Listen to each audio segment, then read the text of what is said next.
재혼 실격 9회입니다. 급기야 매형이 나섰다. 처남, 내가 그때 만나서 충분히 얘기했다고 생각했고 처남이 어느 정도 이해한 줄 알았는데 그게 아닌가 보군. 매형은 총대를 맨 사람으로서 정도를 이해시키지 못한 것에 대한 책임감에 민망해했다. 매형의 말 다 알아들었어요. 그런데 남녀는 그렇게 이론만으로 되는 건 아니더라고요. 그건 매형이 정말 잘 알지 않아요?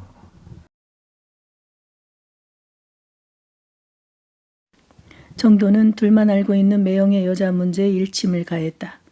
매형은 처남의 느닷없는 직사포의 쓴소리에 잠깐 당황했는지 눈동자가 흔들렸다. 물론 그렇지. 그런데 내가 그 여자를 봤잖아. 아무래도 우리 집안과는 너무 다른 세계 사람 같던데 말이야. 매형, 아니 우리 집안이 뭐 그리 대단한 집이에요? 사람을 겉으로만 보고 평가할 수 있나요? 속이 생각보다 깊고 어쨌든 저에게 잘해주니 그러면 된 거 아닌가요? 이 나이에 다 늙은 호라비를 좋아해 줄 사람을 만난 것만도 축복받을 일인데 왜들 그렇게 사람을 겪어보지도 않고 무조건 반대를 하는 거죠? 정도는 어느 정도 예측은 했지만 몹시 불쾌했다. 일단 여기로 오기로 했다니 서로 대화를 해보자. 소영이 그때 도착했다는 문자가 왔다. 왔네요. 일단 처음 인사하는 자리인데 표정들 좀 환하게 바꾸세요. 다들 이렇게 굳은 표정으로 대하면 결혼까지 가기도 전에 깨지겠어요. 알았다. 들어오라고 해라.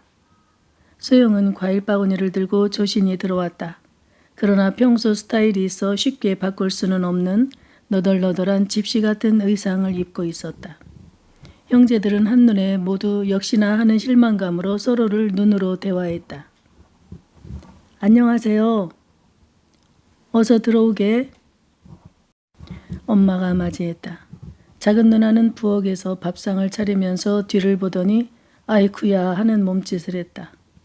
뭐 오래 뜯어보고 얘기해 볼 것도 없었다. 어디서 아무렇게나 마구 굴러먹던 개뼈다귀 같은 여자의 밥상을 차리고 있는 자기의 손을 한심한 듯 쳐다보며 입술 소리로 짓거렸다. 살다 별 희한한 꼴을 다 보는구나. 밥을 먹으면서 다들 말을 잃었는지 조용했다. 그저 밥숟가락과 젓가락이 접시에 닿는 소리만이 간간히 조심스레 났다. 누나들 뭐 궁금한 거 없어요? 정도가 다그치듯 묻자 큰 누나는 무겁게 입을 열었다. 우리 정도랑 어떻게 만났어요? 최대한 상냥하고 다정하게 말하려 노력했다. 그러나 얼굴 근육이 억지스러움을 자기 자신도 느낄 수 있었다. 친구 소개로 만났어요.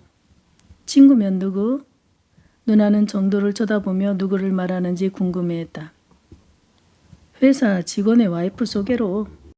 정도가 소영의 입장을 대신해서 대답했다. 아이는 몇이에요? 아들 하나, 딸 하나요. 다 결혼했고요. 아이들은 어디서 살아요? 큰아들은 베트남에 가 있고요. 딸은 일산에서 살아요.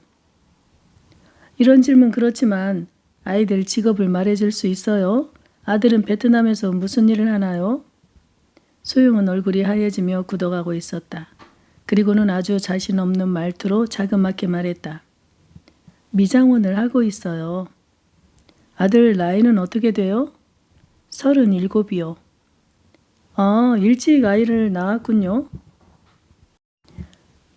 식구들은 모두 깜짝 놀란 얼굴로 서로를 쳐다보았다. 정도가 중간에서 끼어들었다. 그만했으면 일단 밥이나 먹고 얘기하죠. 밥상 앞에서 어째 무슨 경찰에서 조속 꾸미는 분위기 같아서 밥이 잘 안 넘어가네요. 알았다. 일단 밥 먹어라. 식사를 대충 마치고 큰언니가 다시 물었다. 혹시 전 남편과는 사별인가요? 아니요. 이혼했어요. 그럼 실례지만 전 남편은 지금 어디 살고 무슨 일을 하죠?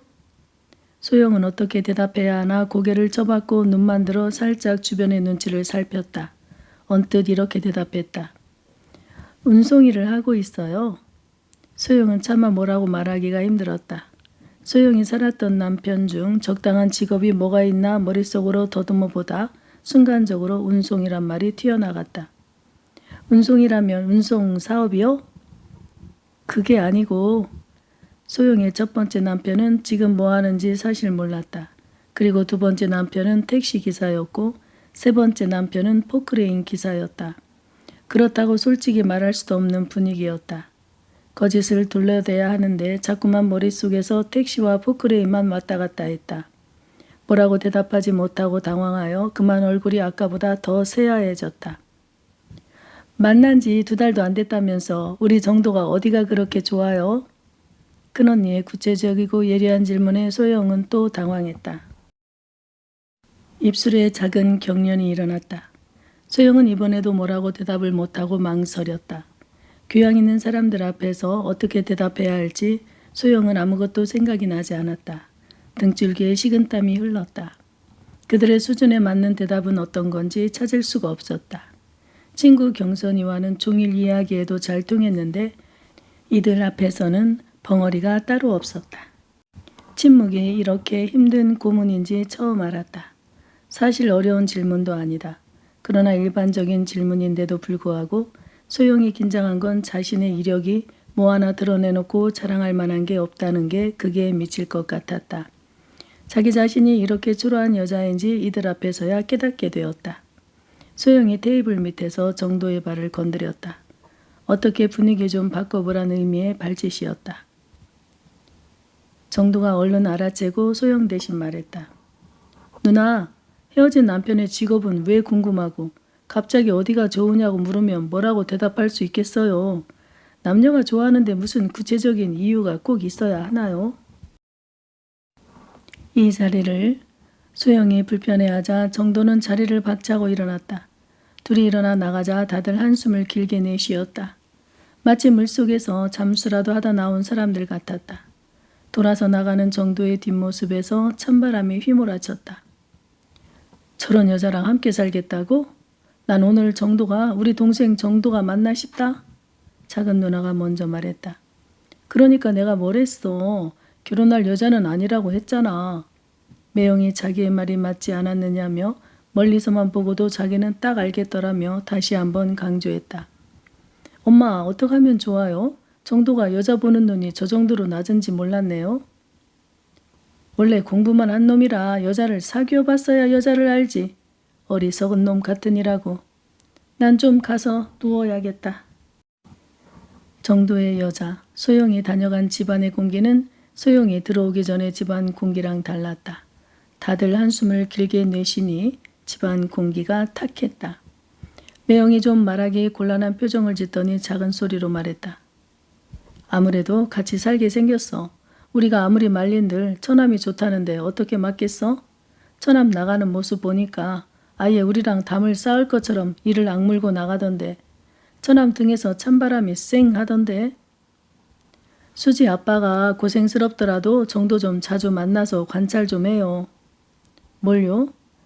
매영은 처남의 찬바람 일으키며 나가던 뒷모습을 생각하느라 처영의 말뜻을 잘 못 알아들었다. 아니, 언니 말은 그러니까 당신이 정도가 재산만 빼앗기지 않도록 좀 지켜봐 달라는 그 말이야. 남녀가 좋은 관계도 2년이 지나면 시들해질 테니 그때까지만이라도 정도의 재산이 넘어가지 않게 잘 지켜봐 주라는 말이지 언니? 남편에게 말하다 끝말은 언니를 쳐다보며 반문했다. 그래, 맞아. 우리가 지금 막은들 정도는 그 여자만 더 감싸고 돌 게 뻔하잖니? 원래 그런 말이 있잖아. 아들이 마음에 들지 않는 여자를 데리고 왔을 때 부모가 반대하면 둘은 더 뜨거워진다는 말. 난 내 아들 장가갈 때는 이런 일이 없었는데 엉뚱하게 동생 재혼하는데 내가 왜 이렇게 신경이 쓰이는지 모르겠다. 그러니까 언니, 나도 우리 딸들 결혼할 때 하나도 신경 쓰지 않고 쩍쩍 보냈는데 왜 정도가 여자를 만나는데 이렇게 신경이 곤두서지? 여자 하나 잘못 들어오면 집안이 이렇게 시끄러운 건가 봐. 식구들은 동시에 아까처럼 한탄하듯 한숨을 내뱉었다. 그래요. 처남에게 계속 쪼면 처남은 더 이상 물러설 곳이 없으니 우리를 아예 안 본다고 할지도 몰라요. 좀 여유를 가지고 지켜보자고요. 뭐 설마 말이 그렇지 금방 재혼이야 하겠어요? 아직 정식으로 들어오기도 전에 집안이 벌집 쑤셔넣은 듯 이 모양이니 들어오고 나면 어떤 예측치 못한 일들이 일어날지 그게 겁난다. 한편 툴툴거리며 나온 소영은 정도에게 마구 쏘아붙였다. 집에서는 한마디도 못하던 소영은 정도 앞에서는 입에 오토바이를 달았다. 오빠, 자기네 식구들 정말 대단하다. 미안해, 힘들었지? 사람이 잘났으면 얼마나 잘났는데 그렇게 대놓고 무시해. 소영아, 우리 식구들과 살 거야? 나랑 살 거잖아. 아니, 나 우리 재혼 없던 걸로 할래. 오빠의 피 속에는 당신 형제들의 그 잘난 피가 섞여 흐르고 있다는 것만으로도 불쾌해.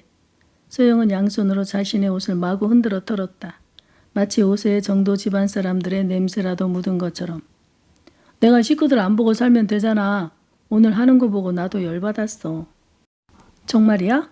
오빠가 다시는 식구들 안 보고 산다면 그때나 우리 합치는 거 생각해 볼게. 소영은 단단히 화를 내고 돌아서 갔다. 똥낀 놈이 성낸다고 저의 부족함은 돌아보지 않고 무조건 화를 냈다. 원래 강아지도 겁날 때 마구 짖는다고 하지 않던가. 부족한 사람들의 공통점은 상대를 논리적으로 설득하는 대신 언제 어디서나 화를 잘 내고 언성을 높이고 또 잘 돌아지는 습관이 있었다. 소영은 또 전화를 받지 않았다. 살림을 합쳤으니 늦게라도 집으로 돌아올 줄 알았는데 밤이 늦도록 돌아오지 않았다. 정도는 애가 탔다. 정도는 다시 S를 찾았다. 곤란한 일이 있을 때만 찾아와서 미안하네. 얼마든지 찾아오게. 나도 소개를 해줬으니 일말의 책임감은 가지고 있는 사람일세. 무슨 문제라도? 우리 형제들과 상견례를 했는데 형제들이 소영이를 대놓고 싫어하는 눈치를 보여 소영이 지금 재혼은 없던 거라고 소리 지르고 화가 많이 나 있네. 아니 세상에 자네 가족들이 큰 실수를 했구먼. 그게 말이 되는가? 요즘 세상에 자기 무시하는 집으로 들어가 남편 밥 해주고 뒷바라지 해줄 여자가 어딨나? 요즘 나이 들어 장가가기가 얼마나 힘든데 그런 신뢰를 한단 말인가? 내가 친 여동생이 그런 입장이라도 당장 헤어지라고 하겠네. S는 이미 경선을 통해 그 소식을 알고 있었고 정도에게 이참에 쐐기를 박아주기로 약속이 되어 있었다. 소영씨가 인물이 부족한가 몸매가 모자란가? 여자들 보는 거와 남자들이 보는 기준이 다르다는 걸 자네 누나들은 뭘 몰라도 한참 모르는구먼. 그리고 어차피 형제들이야 1년에 서너 번뿐이 더 만나나.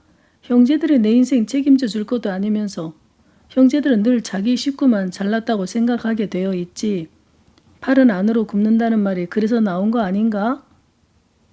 소영씨가 이번에야말로 단단히 화가 난 것 같으니 자네가 좀 도와주게.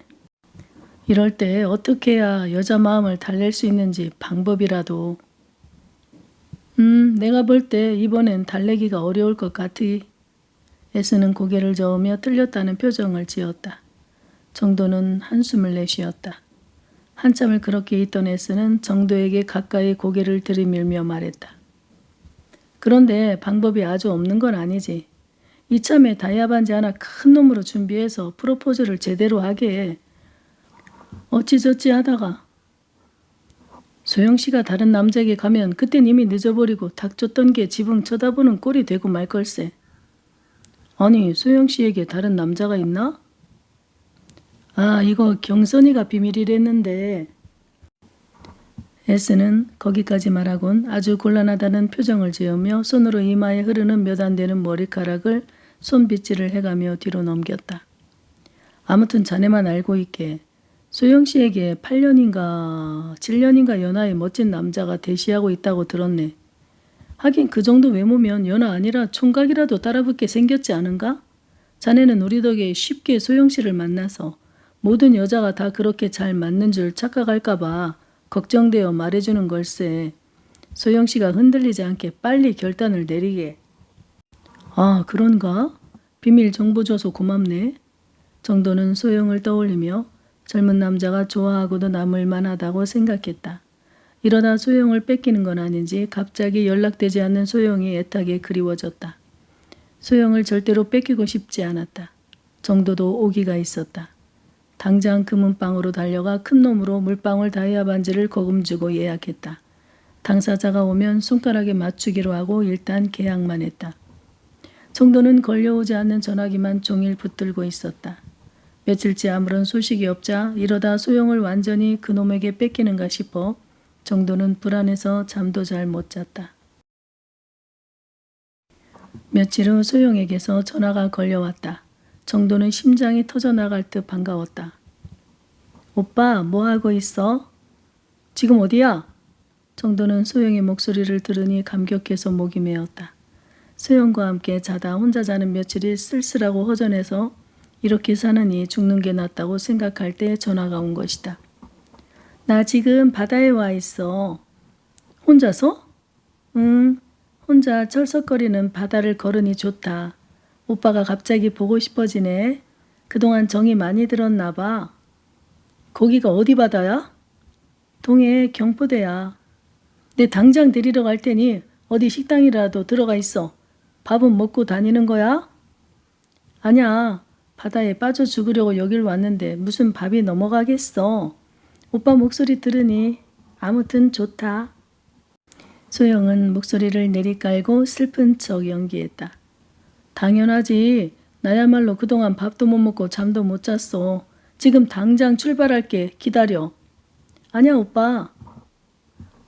나도 오빠 목소리 들으니 미치게 보고 싶다. 오빠, 내가 지금 고속버스 타고 당장 갈게. 소영은 사실 며칠 동안 남자와 함께 지냈었다. S가 말하던 그 8살 연하의 남자. 그리고 지금도 함께 바닷가를 걷고 있었다. 그 연하의 남자와는 이제 정말 헤어지기로 마음먹고 마지막 여행을 한 거였다. 그도 소영의 앞날을 축복하며 쿨하게 떠나기로 했다. 정도의 큰딸과 작은딸이 아빠 집에 연락도 없이 쳐들어갔다. 고모들에게 소식을 전해 듣고는 한 걸음에 달려간 것이다. 아빠, 집이 왜 이래요? 엄마 물건이 다 어디로 간 거야?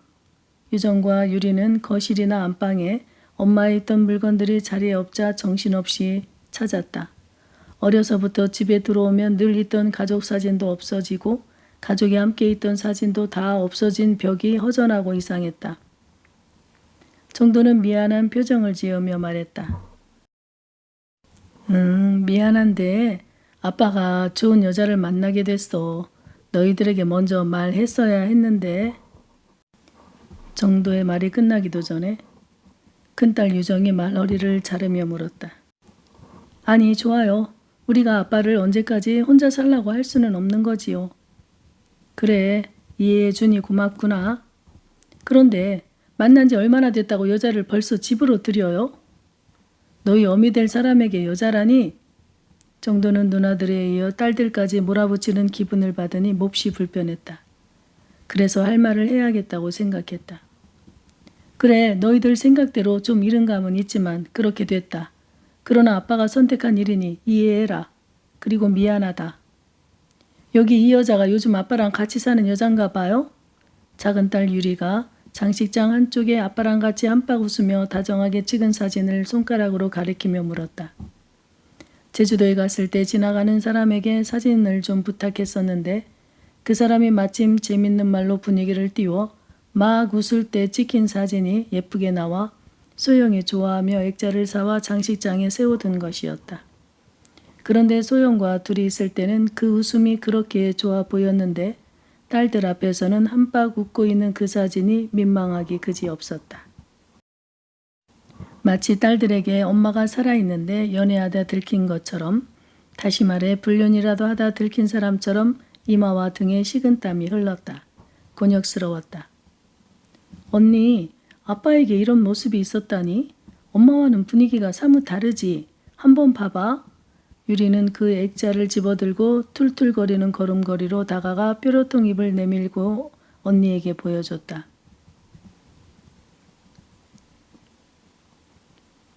유정은 자세히 들여다보았다. 유정의 눈에 이슬이 맺혔다. 달라도 너무 다르네. 아빤 이 여자가 그렇게 좋아요? 유정은 서운한 목소리로 차분히 물었다. 아빠가 그럼 좋지도 않은 여자를 집으로 들였겠니? 그런데 너희들 말투가 마치 따지러 온 사람 같아 아까부터 좀 거북스럽구나. 아빠, 그렇게 들렸다면 미안해요. 그러나 재혼은 그렇게 간단한 게 아니잖아요. 둘이 좋으면 그뿐인 게 아니에요. 집안과 집안의 만남이니까요. 아직 혼인신고는 하지 않았다. 집에 들어와 사는데 혼인신고는 곧바로 이어지는 수순이겠죠. 만약 이 아줌마가 혼인신고를 하자고 하면요? 유정은 마치 엄마가 되어 아들이 이상한 여자를 데리고 와 반대하는 꼴이 되어 따지듯 물었다. 그럼 그때는 꼭 너희들과 상의하마. 아빠, 지금 그게 말이 돼요? 이렇게 살림을 합치는 중요한 문제도 우리에게 상의 한마디 없었는데 이 아줌마가 혼인신고를 하자고 하면 아빤 또 넘어갈 거잖아요. 혼인신고야 뭐 그렇게 서둘겠냐만. 참 아빤 답답한 소리만 하네요. 아빠, 법적으로 혼인신고를 하지 않더라도 주소가 한 집에 되어 있으면 사실혼 관계가 되어 나중에 헤어지더라도 재산도 그렇고 복잡해진다고요. 난 이 사람과 평생 함께 할 거다. 헤어지려고 만나는 사람도 있다더냐? 정도는 버럭 화를 냈다. 그러면 이미 답은 나왔네요. 아빠는 이 아줌마랑 평생 살고 싶다는 거 보니 좀 심각한 문제가 되겠어요. 자, 일단 차분히 차라도 한 잔 마시며 이야기하자. 우리가 부모 자식 간에 마치 법정에 선 사람들처럼 이럴 필요가 있냐? 정도는 일단 커피 한 잔을 마시자며 커피 내릴 준비를 했다. 정도는 커피를 내리면서 마음이 무거웠다. 이런 일은 드라마나 영화에서 나오는 이야기인 줄 알았는데 자신에게도 일어날 수 있는 일이라는 생각을 하자 가슴이 답답했다. 그렇다고 딸들의 말이 틀린 것도 아니었다. 그러나 소영과 함께하지 않는 노후는 상상도 하기 싫었다. 그러잖아도 한 달 전 소영이 옷보따리 몇 개 들고 이곳으로 아주 들어오면서 혼인신고를 하자고 말했었다. 그러나 급하게 서둘지 말고 조금 시간을 갖자고 말했었다. 아이들과 모두 인사를 하고 그리고 혼인신고하자고 달랬었다. 이것저것 머리가 복잡했다. 커피를 내리며 딸들과 잠시 휴전하는 기분이 들었다. 커피를 한 모금 마신 정도가 먼저 말했다. 얘들아, 아줌마가 마치 돈을 보고 달려드는 것처럼 선입견을 갖고 이야기하면 우린 더 할 이야기가 없다. 이건 딱히 선입견이 아니라 만약의 경우 최악의 상황을 피하자고 하는 말이에요. 너희들이 걱정하는 최악의 상황이란 그래 어떤 거니? 아빠, 정말 답답해 죽겠네요. 아빠는 세상 험한 꼴을 안 보고 평생 공무원만 해서 잘 몰라서 그러는데 여자가 남자 재산 보고 들어오는 여자도 많아요. 먼저 하나만 물을게요. 이 아줌마 재산 상태는 좀 어때요? 그런 건 몰라. 그리고 여자가 재정 상태가 좋으면 나 같은 남자하고 만나나 주겠니?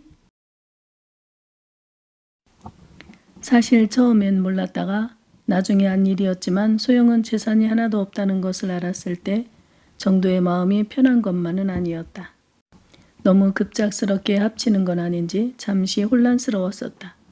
그러나 이미 사랑에 빠져있는 정도는 여자가 돈이 없다고 헤어지자고 할 수 없다는 결론에 이르렀다. 그러나 합치면서 무언가 계속 찝찝함이 없지는 않았었다. 그런데 가족들이 자꾸 불편한 소리만 늘어놓자 정도는 소영이 안타까웠고 보호해줄 대상으로 변해버린 것이었다. 지금은 오히려 가족들이 원망스러웠다. 아빠가 어때서요? 아빠는 재혼 후보감 1등감이에요. 말도 안 되는 소리 그만해라. 정도는 손사래를 쳤다. 정도는 지금 10여 년 전 아내가 암에 걸리자 끊었던 담배가 미치도록 생각났다. 그리고 만에 하나 잘못하다간 엄마가 읽어놓은 이 재산이 아줌마네 식구와 다 나누어야 하는 아주 복잡한 상황이 생길지도 몰라요. 사람이 앞일은 아무도 모르는 거니까요. 물론 아빠가 오래오래 사시면 또 문제가 다르지만요. 이 아줌마는 알뜰하다. 슈퍼도 안 가고 시장으로 가서 단돈 1,000원이라도 아끼려고 하더라. 그리고 아빠가 무슨 재벌이라도 되냐? 정도는 말은 그렇게 했지만 딸 유정의 말을 듣고 보니 아차 싶은 게 있긴 있었다. 남자보다 여자들이 평균 수명이 7, 8년이 더 많으니 만에 하나 자신이 먼저 죽을 확률이 높긴 높았다. 그렇게 되면 법적으로 현재의 아내와 그 자식들까지 재산을 모두 나누어야 하는 복잡한 문제를 딸들의 입장에서는 걱정이 되지 않을 수는 없을 거였다. 사실 소영은 알고 보니 재정 상태가 마이너스 상태였지 않은가. 한마디로 신용불량자였다. 식구들 몰래 이미 건너간 돈이 1억이 넘었다. 아빠, 하나만 약속해요. 절대로 혼인신고는 하지 말고 살아요. 혼인신고를 한 것과 사실혼 관계는 또 조금 다른 문제니까요. 알았다. 그리고 이런 말 그렇지만 만에 하나를 대비해서 상가는 우리 앞으로 명의 이전을 하는 건 어때요? 상가를? 아빠, 우리가 그걸 팔아먹거나 그러진 않을게요. 너무 불안해서 그래요. 아빠, 우리 믿잖아요. 글쎄, 그건 내가 좀 긍정적으로 생각을 해보마.